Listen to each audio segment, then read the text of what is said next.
Welcome to Prapti's kitchen. Uttarayan નજીક આવી રહી છે, તો આજે હું એકદમ અલગ જ ચીકીની રેસિપી લઈને આવી છું, જે બનાવીશું આપણે ચોકલેટ ચીકી. તો તેના માટે આપણે 1 વાટકા જેટલા સિંગદાણા લઈ લેવાના છે, અથવા તો તમારે જેટલી ક્વોન્ટિટીમાં લેવા હોય એ પ્રમાણે સિંગદાણા લઈ લેવાના. ત્યારબાદ કઢાઈમાં અથવા પેનમાં સિંગદાણાને શેકી લેવાના છે. ફક્ત 2 થી 3 મિનિટ માટે જ શેકવાના છે. વધારે તેનો કલર ડાર્ક નથી થવા દેવાનો. આ પ્રોસેસ કરવાથી ચીકી છે તે થોડી વધારે ટેસ્ટી લાગે છે, અને સિંગદાણામાં કોઈ મોઇશ્ચર હોય તો એ પણ દૂર થઈ જાય. એટલા માટે આપણે આ પ્રોસેસ કરવાની છે. આ ચોકલેટ ચીકી હેલ્ધી છે. કઈ રીતે હેલ્ધી એ તમને વિડીયો પૂરો થશે એટલે સાથે સાથે ખબર તો પડી જ જશે. અને આ ચીકી બાળકોને તો પસંદ આવશે, સાથે સાથે ઘરમાં સૌ કોઈને પસંદ આવશે, અને ચીકીનું એક અલગ ફ્લેવર પણ તમને મળી રહેશે. તો અહીં 2 મિનિટ બાદ સિંગદાણા છે તે શેકાઈ ગયા છે. હવે આપણે આ સિંગદાણાને ઠંડા થવા દઈએ. ત્યારબાદ તેની સ્કિનનો જે ઉપરનો ભાગ છે તેને અલગ કરી દઈશું. તો આ સિંગદાણા ઠંડા થાય ત્યાં સુધીમાં આપણે ચોકલેટને ચોપ કરી લઈએ. તો આ ડાર્ક ચોકલેટ છે. તમને ખ્યાલ જ હશે, જો મારા જૂના વ્યુઅર્સ હશો તો તમને ખબર જ હશે, મેં આગળના વિડીયોમાં ડાર્ક ચોકલેટના ફાયદા જણાવ્યા છે. તો આપણે અહીં ડાર્ક ચોકલેટનો ઉપયોગ કરવાનો છે, જે તમારા બોડીને બહુ ફિટ રાખે છે, તમારા હાર્ટને પણ હેલ્ધી રાખે છે, અને સ્ટ્રેસમાં ડાર્ક ચોકલેટ વધારે સારી છે. તો આપણે ડાર્ક ચોકલેટ લઈ અને તેને આપણે આ રીતે ચોપ કરી લેવાની છે. ડાર્ક ચોકલેટ તમને કોઈ પણ પ્રોવિઝન સ્ટોરમાં ઇઝીલી અવેલેબલ થઈ જશે. તો તેને આ રીતે પહેલાં તો ચોપ કરી લેવાની છે. મેં ડાર્ક ચોકલેટથી ઘણી બધી વસ્તુઓ બનાવી છે, કેમ કે ડાર્ક ચોકલેટ હેલ્ધી હોય છે. તો આજે જ મારી ચેનલને વિઝિટ કરો, જેમાં તમને આવી અનોખી રેસિપી તો મળશે, સાથે સાથે હેલ્ધી વર્ઝન પણ મળશે બધી ટેસ્ટી વસ્તુના, લાઈક પિઝા, નૂડલ્સ અને મંચુરિયન. આ બધાની તમને હેલ્ધી રેસિપી મળી રહેશે પ્રાપ્તિસ કિચનમાં. તો આજે જ વિઝિટ કરો, અને આ શિયાળાની સિઝનમાં આ બધી હેલ્ધી રેસિપી બનાવી અને મને કમેન્ટ સેક્શનમાં જણાવજો કે તમને કેવી લાગી, અને સાથે સાથે નેક્સ્ટ કઈ રેસિપી જોવી છે એ પણ મને ચોક્કસથી કહેજો. તો અહીં 1 વાટકા જેટલી ચોકલેટને આપણે ચોપ કરી લીધી છે, અને હવે સિંગદાણા પણ ઠંડા થઈ ગયા છે. તો તેનો સ્કિનનો ભાગ છે તે આપણે અલગ કરી લેવાનો છે. સ્કિનનો ભાગ અલગ થઈ જાય ત્યારબાદ આંગળીની મદદથી જ એક સિંગદાણાના 2 ટુકડા કરવાના છે. આ રીતે જોઈ શકો છો, તમે ઉપરનો ભાગ કાઢશો એટલે સાથે સાથે સિંગદાણાના 2 ટુકડા પણ થઈ જશે. તો તમારે જો આખા રાખવા હોય સિંગદાણા તો આખા પણ રાખી શકો છો, પણ જનરલી ચીકીમાં 2 ફાડા હોય છે સિંગદાણાના. તો આપણે 2 ફાડા આ રીતે આંગળીની મદદથી કરી લેવાના છે, અને સાથે સ્કિનનો ભાગ પણ અલગ કરી દેવાનો છે. તો જોઈ શકો છો, આ રીતે આપણે 2 ફાડા કરી લેવાના છે. તો બધા જ સિંગદાણાને આપણે ચીકી બનાવવા માટે રેડી કરી લઈએ. તો અહીં સિંગદાણાની આપણે સ્કિન કાઢી અને 2 ફાડા કરીને રેડી કરી લીધા છે. અહીં એક ટીપ આપું તો જ્યારે પણ ચીકી બનાવો તો સિંગદાણાને થોડા શેકી લેવા, જેથી કરી એક નટી ફ્લેવર ચીકીને મળી રહે. હવે આપણે ડબલ બોઇલરની મેથડને ફોલો કરવાની છે. તો તેના માટે એક તપેલામાં આપણે 2 ગ્લાસ જેટલું પાણી એડ કરી દેવાનું છે, અને આ પાણીને ગરમ થવા દેવાનું છે. પાણી ગરમ થઈ જાય એટલે કાચનો અથવા તો સ્ટીલનો જે કોઈ પણ વાસણ અવેલેબલ હોય એ વાસણને આપણે ચોકલેટથી ભરી અને આ તપેલાની ઉપર સેટ કરી દેવાનું છે. મેં અહીં કાચના બોલનો ઉપયોગ કર્યો છે. અને હવે ગેસની મીડિયમ ફ્લેમ પર આપણે ચોકલેટને છે તે ઓગાળી લઈશું. તો આને ડબલ બોઇલરની મેથડ કહેવામાં આવે છે. જનરલી તમારે જ્યારે ચોકલેટને મેલ્ટ કરવી હોય, પછી એ કેક માટે હોય કે પછી હોય કોઈ સ્વીટ બનાવવા માટે, તો આ જ રીતે ચોકલેટને ડબલ બોઇલરની મેથડથી ઓગાળી લેવાની છે, જેથી કરી આપણી ચોકલેટ છે તે બળે પણ નહીં અને એકદમ સારી રીતે મેલ્ટ પણ થઈ જાય. તો આપણે ફટાફટ ચોકલેટને છે તે મેલ્ટ કરી લઈએ. જોઈ શકો છો, હજી થોડી સેકન્ડ્સ જ થઈ છે, સ્ટીલ ચોકલેટ કેવી સરસ ઓગળવા લાગી છે. તો વધીને 2 થી 3 મિનિટમાં આપણી ચોકલેટ છે તે મેલ્ટ થઈ જશે.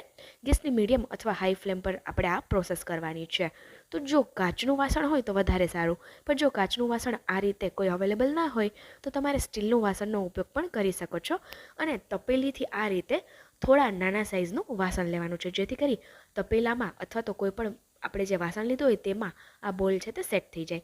જોઈ શકો છો, એકદમ સરસ મેલ્ટ થઈ અને લિક્વિડ એટલે કે ચોકલેટ સોસ જેવું બની ગયું છે. તો આ જ રીતે આપણે ચોકલેટને ઓગાળવાની છે. જોઈ શકો છો, એકદમ સરસ ચોકલેટ સોસ આપણો બનીને રેડી થઈ ગયો છે. અને કાચના વાસણમાં હશે ચોકલેટ સોસ તો જલ્દીથી તે જામી પણ નહીં જાય. હવે આપણે એ જ રીતે ગોળને પણ મેલ્ટ કરવાનો છે. તો અહીં મેં 3 ચમચી જેટલો ગોળ લીધો છે, અથવા તો તમારે જેટલી સ્વીટનેસ જોઈએ આ ચીકીમાં એ પ્રમાણે તમારે ગોળની ક્વોન્ટિટી એડજસ્ટ કરી લેવાની છે. અહીં જનરલી ડાર્ક ચોકલેટ થોડી કડવી હોય છે, પણ મારે હેલ્ધી બનાવી છે આ ચીકી, એટલા માટે હું વધારે પડતો શુગર અથવા તો ગળાશનો ઉપયોગ નથી કરતી. આપણે અહીં હેલ્ધી બનાવવાની છે એટલા માટે શુગરની જગ્યા પર ગોળનો ઉપયોગ કર્યો છે. તો આ રીતે આપણે ગોળને પણ મેલ્ટ કરી લેવાનો છે. જોઈ શકો છો ગોળ એકદમ સરસ મેલ્ટ પણ થઈ ગયો છે. આપણે ડાયરેક્ટ ગેસની ફ્લેમ પર ગોળને મેલ્ટ કરશું તો તે બળી જશે અથવા ચોટી જશે. આ જ રીતે આપણે 2 ચમચી જેટલું બટર પણ મેલ્ટ કરી લેવાનું છે ગરમ પાણીમાં ડબલ બોઇલરની મેથડથી. તો ગોળ અને બટર બંને એકદમ સારી રીતે મેલ્ટ થઈ જાય ત્યારબાદ આપણે જે ચોકલેટને મેલ્ટ કરી છે તેમાં આ બધી વસ્તુને મિક્સ કરી દેવાની છે. તો અહીં જોઈ શકો છો ચોકલેટને મેલ્ટ કરી લીધા બાદ ઘણો સમય થઈ ગયો છે, સ્ટીલ તે સ્ટીક નથી થઈ, જામી નથી ગઈ. હવે આપણે તેમાં ફટાફટ ગોળને છે તે એડ કરી દઈશું. ગોળને ગરમ કરી લીધા બાદ આપણે ફટાફટ તેને મેલ્ટ ચોકલેટમાં એડ કરી દેવાનો છે. જો વધારે સમય માટે તેને ઠંડો થવા દઈશું તો ગોળ છે તે જામી જશે. એટલે ગોળ ગરમ થઈ મેલ્ટ થઈ તરત જ આપણે તેને ચોકલેટમાં મિક્સ કરી દેવાનો છે. ત્યારબાદ અહીં 2 ચમચી જેટલું બટર છે તેને પણ એડ કરી દઈએ ચોકલેટની સાથે. હવે બધું બરાબર 2 થી 3 મિનિટ માટે ફેટી લેવાનું છે. આ રીતે તમે આ પ્રોસેસ હાથેથી પણ કરી શકો છો અથવા વિસ્કરથી પણ કરી શકો છો અથવા આ રીતે મારી જેમ ચમચાથી પણ કરી શકો છો. તો ફટાફટ બધું મિક્સ કરી અને વિસ્ક કરી લઈશું. આનાથી એક બાઉન્સ આવે છે આ ચોકલેટમાં, એકદમ સરસ ફૂલી જશે. તો ફટાફટ બધું મિક્સ કરી લઈએ.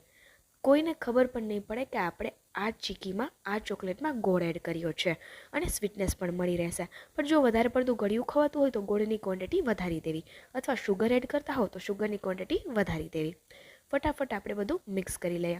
હવે તમને થતું હશે કે ગોળની જગ્યા પર શુગર એડ કરીએ તો શુગરને કઈ રીતે મેલ્ટ કરવી.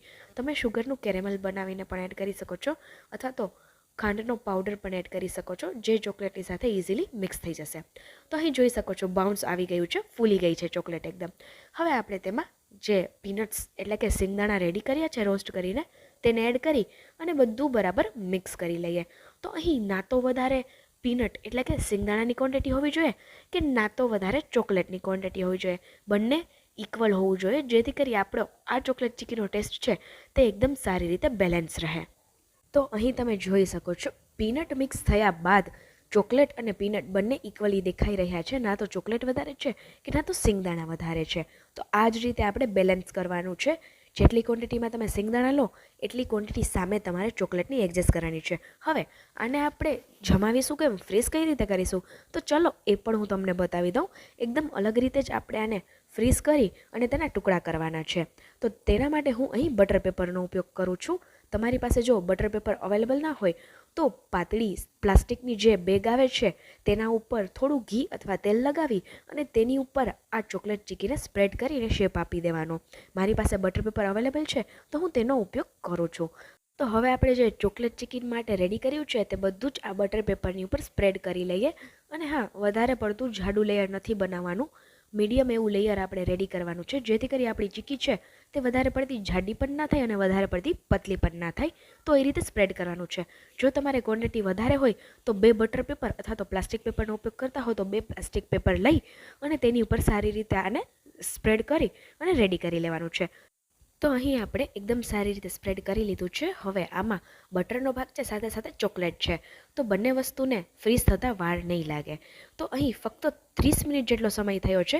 ફ્રીઝમાં આપણે તેને ફ્રીઝ કરી લીધું છે. જોઈ શકો છો એકદમ ઇઝીલી તેને બટર પેપરને છોડી દીધું છે અને આ રીતે આપણે હાથેથી તેના ટુકડા પણ કરી લેવાના છે.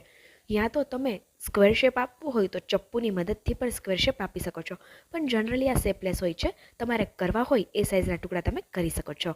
તો અહીં આપણે એકદમ સરસ એવા ટુકડા કરી લેવાના છે. જોઈ શકો છો આ રીતના હું મીડિયમ સાઇઝના ટુકડા કરું છું. એકદમ ઇઝીલી ટુકડા પણ થઈ જશે અને ફ્રીઝ થતાં પણ વધુ સમય નહીં લાગે. અને હા, એક વાતનું ખાસ ધ્યાન રહે કે આ ચોકલેટ ચીકીને આપણે ફ્રીઝરમાં નહીં પણ ફ્રીઝમાં તેને 30 મિનિટ માટે સેટ થવા દેવાની છે. એ વાતનું ખાસ ધ્યાન રહે. પછી આપણે તેને આ રીતે ટુકડા કરી અને એરટાઇટ કન્ટેનરમાં ભરી અને સ્ટોર કરી લેવાની છે. તો લો, અહીં આપણી ચોકલેટ ચીકી બનીને રેડી થઈ ગઈ છે જે ખૂબ જ ટેસ્ટી અને અનોખી છે, સાથે સાથે જ હેલ્ધી પણ એટલી છે. તો આ ઉત્તરાયણની સિઝનમાં એકવાર આ ચોકલેટ ચીકી ચોક્કસથી ટ્રાય કરો અને હા, કમેન્ટ સેક્શનમાં જણાવજો કે તમને આ અનોખી ચીકીની રેસિપી કેવી લાગી. આવા બીજા અનોખા અને સિઝન સ્પેશિયલ રેસિપીના વિડીયો સાથે આપણે પ્રાપ્તિસ કિચન પર ફરી મળીશું. Bye bye. Thanks for watching.